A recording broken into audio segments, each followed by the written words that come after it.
Good. Welcome back to Nick Lenz's Comic Corner Classic, Less Known Classics. This is episode number 2413 and Doubleshot number 2307. First up we have is Spider-Man Identity Crisis. Yep. A very brief crossover that happened, I think in 1996, I think it was. This, of course, came after the events of Spider-Hunt. This book collected 2 issues of these 4 particular series. Sensational Spider-Man 2728. I think it was Amazing Spider-Man. I think it was 234, 434, 435.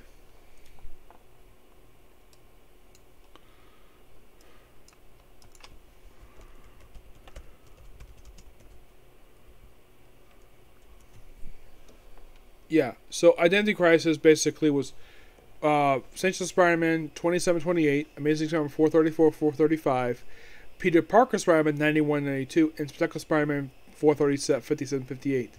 Yeah. Came out, of course, just a couple months. The writers of the issues are Todd DeZico, I think it is Sensational, Howard Mankey, Todd Falco, and Jay Matthias.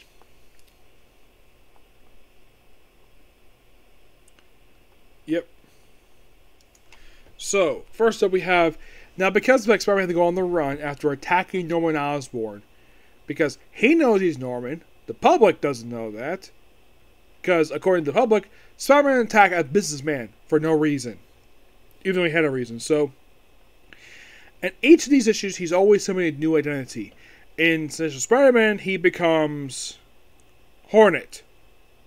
Yep, he becomes the Hornet for these 2 issues. Now, this is a story that's also missed for introducing the 4 costumes of the Hornet, Ricochet, Dust, and there is one other thing they introduce here.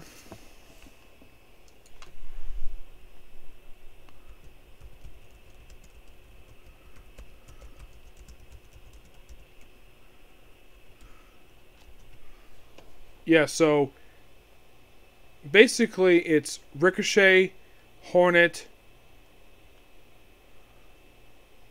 Yeah, Ricochet, Hornet, Dust. I don't remember the 4th one. So, in the case of Amazing, Spider-Man basically takes the identity of Ricochet.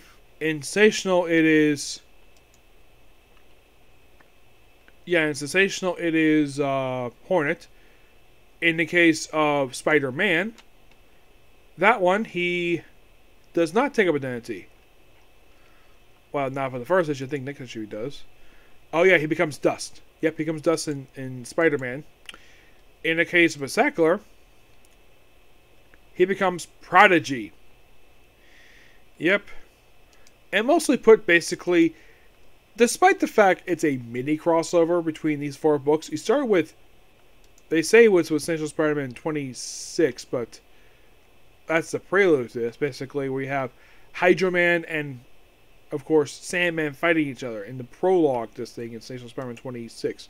In 27, he comes to Hornet and basically fights the Loader, my least favorite Spider-Man villain, and the Vulture. I love Vulture. And then basically fights the Vulture again in issue 28, which, here's a fun fact, I actually owned this comic book. Yep, I owned 28 at one point. I don't know where it is nowadays, but yeah, this is the first time he comes to Hornet. And I'll talk about more about basically how these costumes Ramthus, because Ramthus, he basically come back to status quo afterwards, because this is the way to basically have Spider-Man cool off of this. So here's Ricochet. Yep, that's Ricochet's costume. We also have take on a woman named Dahlia. Who is Dahlia, you might ask? Well, is this book her first appearance? No, this was in Amazing Spider-Man. Let's see.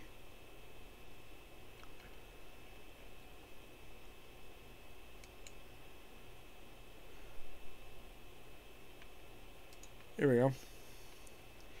No, this actually was not her debut. Her debut was actually in Amazing 414. And she explains her backstory in here, where like she's wearing a completely different attire than she is here, where she fought Black Tarantula.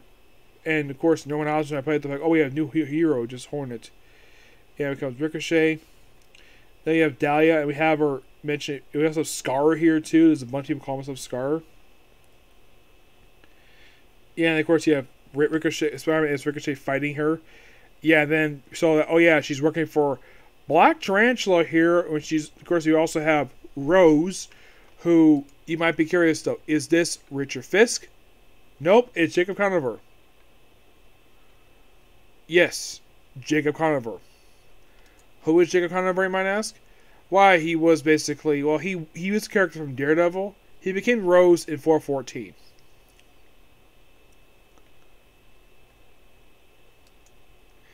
Yeah, and if you're curious though, he's around nowadays? Nope, he isn't. As a matter of fact, after this song wraps up, he appears just a couple more times. He appears like once after this, and he's never seen again. Dahlia, part of this issue, last appeared in Amazing Spider-Man 428. Yep.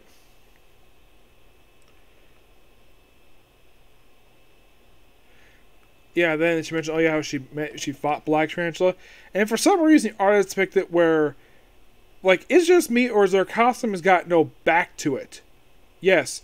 Either that or basically Tarantula, basically, the way this panel is positioned is that you have his leg going up here, hitting her belly, and ramming her head in the wall, and it looks like she's topless. I'm not kidding about that. That's how the panel was drawn. I'm like, yeah, by the way, he's grabbing her. It's like he just removed her top, banged her head against the wall, and hit her belly against his leg. That's what it looks like in this panel. Yes, it's like you see her in this outfit in this one page here. And by the way, she's got no sleeves. It's like she basically put an outfit that's got sleeves, like later on. And then he healed her, and he starts working for him. You're thinking, what? Yeah, seriously, what? Yeah, then move over to Peter Parker Services by Howard Mankey with John Romita Jr. in the artwork. Yeah, so Spider-Man here becomes, well, then we have, this is so funny. We have the hand show of trying to recruit the Trapster, who first called him Paste Pot Pete. He's like, what? Are you trying to irritate me? Yes, for some strange reason, John Romita Jr. draws the Trapster wearing this attire. I don't know why. And then we have where Spider-Man looks like he's putting on Ricochet, Dust, and Hornet. Eventually puts in the Spider-Man costume again, but he doesn't come dust in these issues. Yeah, this all black costume. And apparently fighting some more finger beam stuff. It's John Romita Jr. Of course, the Shocker pops here as well. And then move over to Spectacular Spider-Man, which J. Matias does this issue. This is the issue where he becomes, I think it's, is it Prodigy? No. Let's see. This is Spider-Man becoming, yeah, Prodigy. Excuse me. Yep, Prodigy. We also have it where in this issue where, well, I think in this storyline here we're introduced, I think part of this storyline, we were introduced to Billy Walters, and he was a recurring character in Sensational Spider-Man after being introduced in Spectacular Spider-Man 235. Yeah, and he's here, well, up until the events of, just before the events of Gathering the Five. Yeah. We'll get to that, don't worry. Yeah, and by the way, in 257, yeah, Spider-Man versus the Jack-O-Lantern. Well, it's Mad Jack Horse. And we also have Maguire, who is just Cat. Yes, who actually made her debut back in try to hypnotize Jameson. This is so funny. We also have appearance of Conundrum.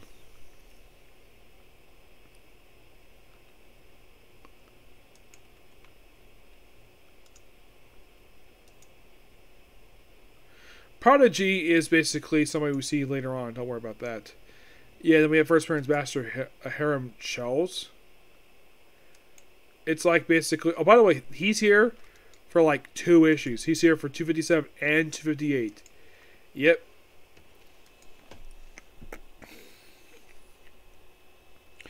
If you're curious, that's Prodigy. Thinking, that character looks familiar. Yeah, he assumes this for these issues protecting Spider-Man. And here's Mad Jack. Yep. Yeah, I love the fact that get hints with some Spider-Man villains in here. Then we have this issue here, the issue I owned at one point.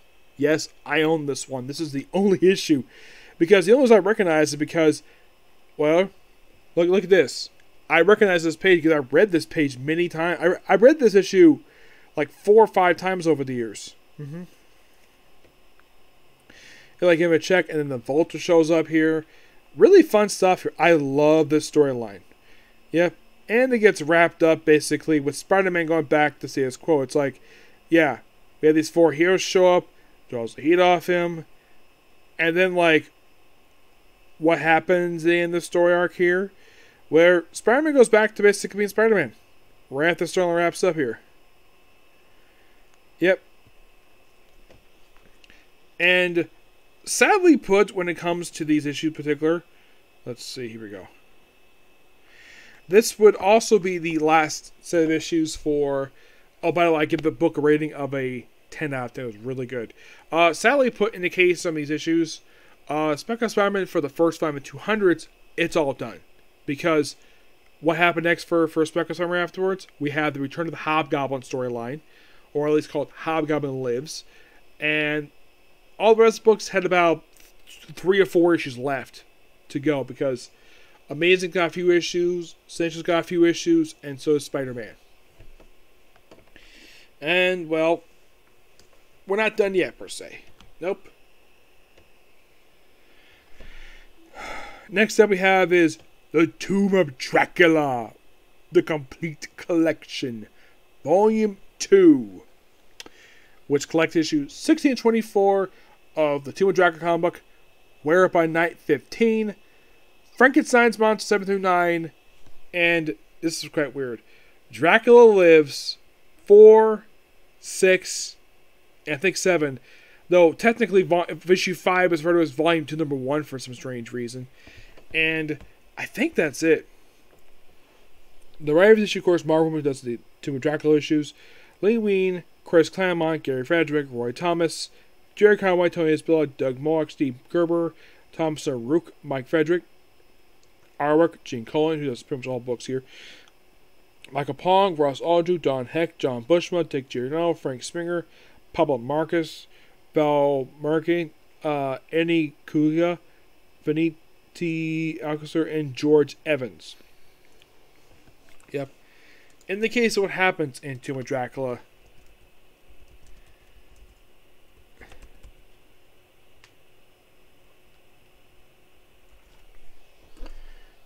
I mean, what happens in issues? Well, these are your titles for the issues. We have Return from the Grave, Death Rides the Rails, which is basically Dracula taking a train. Tomb of Dracula number 18, which is his encounter with Wear It by Night. Snowbound in Hell, Coming of Dr. Sun, Death Kneel, To Death We Join, In the Shadows in the Night, A Night for the Living, Mourning for the Dead. Yeah, by the way, issue 18 is a crossover with Wear It by Night 15. And of course, the Giants has Spider-Man number 1, which is basically Spider-Man meeting Dracula first time. Giants has Chillers number 1, which has the debut of Lilith, Dracula's daughter. Yes, his daughter makes her debut with this giant-sized book. And she's still around. Oh yes, she is. As a matter of fact, right after this book came out, she basically moved to the Vampire Tales, and of course she's appearing in Dracula Lives, and of course Tomb of Dracula book. She's appeared occasionally over the years. Her most recent appearance actually was in Legion of Monsters Morbius number 1. There was also Nick Fury's Holland Commandos, where, get this, she was actually hanging out with Nina Prince, who was a vampire who's Wear It by Night's niece. And here's something interesting about Giant Size Chiller. Did you know that the numbering for this book was Giant Size Dracula number 2? Yep. This book also first appearance of Angel O'Hare. A woman who actually became a recurring character in Vampire Tales and Dracula Lives right afterwards. It's like basically there's this book here, just basically a prelude. We have stuff later on. Frankenstein 8 through 9. This mostly put is basically Dracula's account of the Frankenstein monster. Yep, that's mostly put exactly what this is. Yeah. Yeah. And you might be curious, does Blade show these issues? Well, I believe he does. We have this zombie called Duncan McCoy. He basically appears in one issue and he's done. Like right after. He was somebody who I think apparently that Dracula killed at some point. They have Blade apparently dying in issue 17, but he comes back the very next issue. Yep. There's also Stretcher Martin. Yep. But we also have Topez. Topez, if you're curious who this woman is a woman who's from the Wear It by Night book, who's actually known out as a lesbian. Yes. Where the one where they outed as a lesbian, which was, get this, she was staring at Satana's chest for a long period of time, and she's like, my eyes are up here. And they revealed this in the Witches miniseries. Yeah. If you're curious though, does she ever think for Satana? What person would if Satana Hellstrom is hot? Yeah, she's a demon, but she's hot too. Like, I'm surprised no one told Damien Hellstrom with this. Dude, your sister is hot. He's like, of course she is. But she's my sister. I can't do anything about it. Yeah. Plus, I always love the Gene Colan issues. They're so like the cover is so awesome. Then we have Dr. Sun, who is a freaking robot. Yes, he's basically, in a way, the best way to describe this guy is where he is basically Mars' version of the Brain from DC Comics. Except he's not a brain moving around a jar, he's a brain in a robot. Yeah, and he was a long-time recurring character in Tomb of Dracula into issue 42. And then he got moved over to Doctor Strange briefly one issue. Then appeared in Nova, and then of course appeared in Fantastic Four, which, yeah, he's a really interesting character. Yep. Issue 20, we have Death of Clifton Graves, who was been appearing in the book issue 1. He was basically just a friend of Frank Drake's, who got killed off. He was only around he was just a minor character. Yep. And Flashback kill off Abraham Van Helsing, but yeah, he gets killed off in the issue in Flashback. So then in 21, he basically battles someone named Lucas Brand, who was another character they kill off here. Of course, Blade is still chasing around Dracula here in these issues. And then we have where the story from issue 22 leads into Giant-Sized Chillers #1, featuring The Curse of Dracula. Yeah, that's the name of the book. And then move back to Tomb of Dracula for issue number 23. We have Sheila White here. I believe she is somebody who was associated with Dracula, but she never actually... In case you're curious though, now does Dracula take any wives per se? Well, it's revealed in Giant Shows where he actually, his first wife, her name was Zofia. She appeared in a flashback, and she's Lois' mom. And then we have Maria from the pages of Dracula, which that's from the Dracula's book. And then we have Diamante. We'll ship here later. Don't worry about that.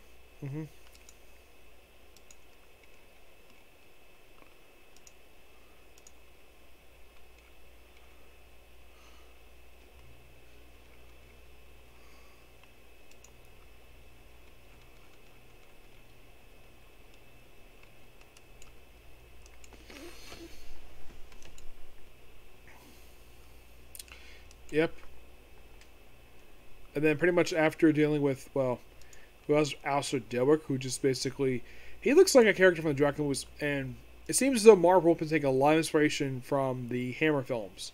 Then we have Dracula encountering some woman who's been on makeup in issue number 24. Yeah, and you might be curious, so what about the Dracula Lives books? Well, okay, so issue number 5, which is technically volume number 1, it's mostly adapting a lot of Stoker's Dracula here. We also first appearance of a character named Kazuhiro, who just a sorcerer appears in this issue here. And he just, where he appears in like issue 6, the very next issue, and he pops up in Avengers, issue of Iron Man, Mara Fanfare, handful issue of Doctor Strange, and that was basically it for him. Yeah. There's Lorza Sophia, who's his wife. Yeah, just where they take on Dracula in one story, another story they take on demons in darkness. Yeah, I enjoyed Dracula Lives. Unknown exactly why they gave it number 1 for issue 5 and the very next issue is back to issue 6. Yeah, it's completely unknown of why the heck that is. And the best way to describe Dracula Lives, it just mostly put exploring Dracula's early years, prior to present day. It's Dracula in the past. That's mostly put exactly what it is.